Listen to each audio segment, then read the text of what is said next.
Hey guys, it's me James and I'm making another video. In this video I am gonna be reviewing DC animated movie, Superman, Man of Tomorrow. For those of you who haven't heard of it, I frankly don't blame you. This movie came out in 2020, which is, to be honest, the worst year for humankind.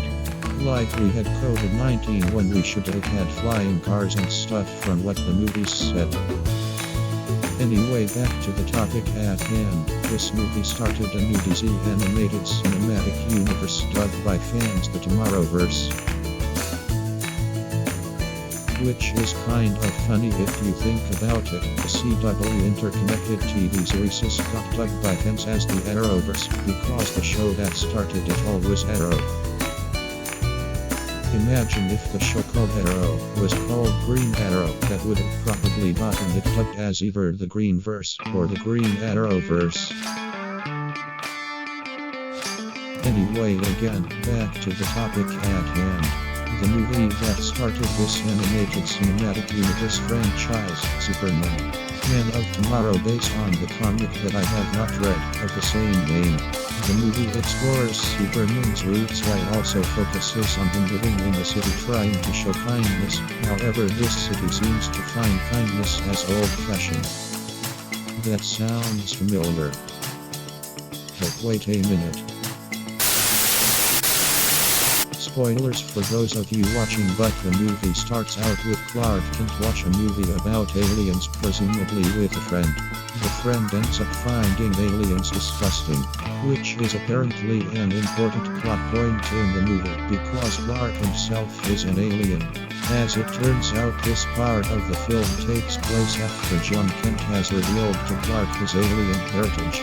And unlike most versions of Superman's origin story, they apparently left him with a strange entity that later tells him where he came from and reveals his real name to him. That being Kal-El, which according to the DCEU literally means Star Child. We later flash forward to Clark's present where he interns for the Daily Planet and has a makeshift Superman costume. Which, no offense to my man Superman, but couldn't you have picked a better one? This one be as ugly as all get out. Anyway, Lois Lane, surprise surprise, is a reporter who catches Lex Luthor red-handed for his crimes. And when Lex's new rocket predictably goes wrong, Clark dresses up to stop it. This leads to Lex of course being arrested. Meanwhile, suddenly Clark is attacked by Lobo. As the two fight, they accidentally knock a dude, according to the wiki, named Rudolph Jones, into some chemicals. After a long battle that practically destroys LexCorp, Superman defeats Lobo with Martian Manhunter's help, getting Lobo sent to prison along with Lex. On the way home, Superman meets the Martian. Weirdly enough, Martian Manhunter seemingly attacks John Kent, which causes Clark to attempt to attack Martian Manhunter. Manhunter, real name John Jonz, reveals to Clark his true history. Which I find it weird he's telling Clark to conceal himself, given that Superman is clearly not human. And due to the battle, people not only saw his face but every single part of his body, and they were all clearly cheering him on during his fight with Lobo.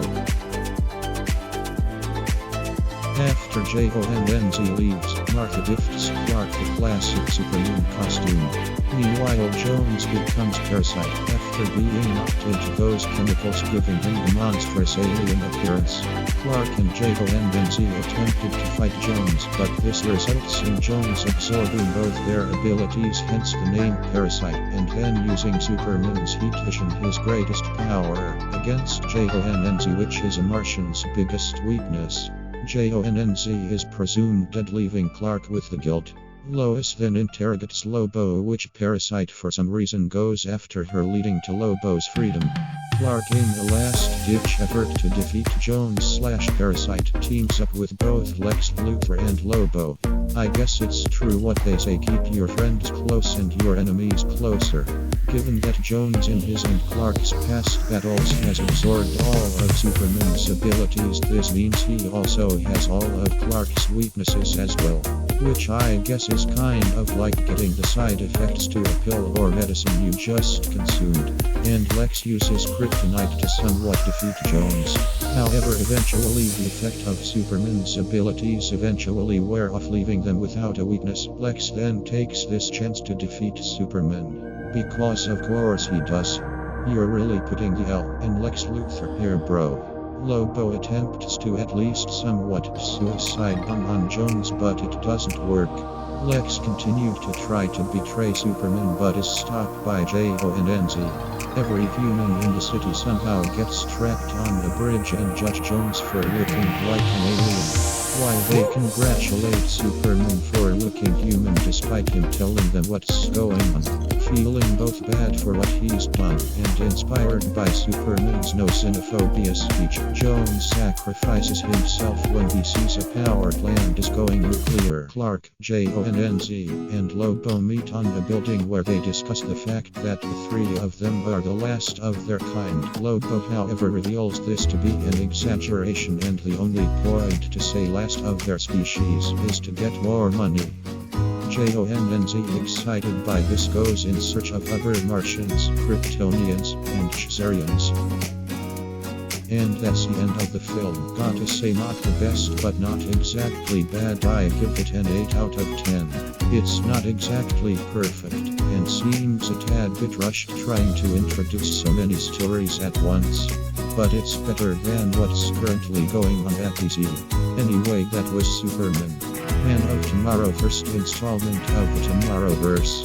If I get the other films, I'll do reviews on them as well. I hope you guys enjoy. Make sure to like, subscribe, and hit the notification bell if you haven't already. And I'll see you next time. Goodbye. Oh, and before you guys go, make sure to check out the Bros channel. It is the channel that incorporates me, Justin, Bobby, Joseph, Snowballoon Man, Noscope Spider, James subscribes, and other YouTubers sometimes. Currently we are switching some of our animation content there, so be on the lookout.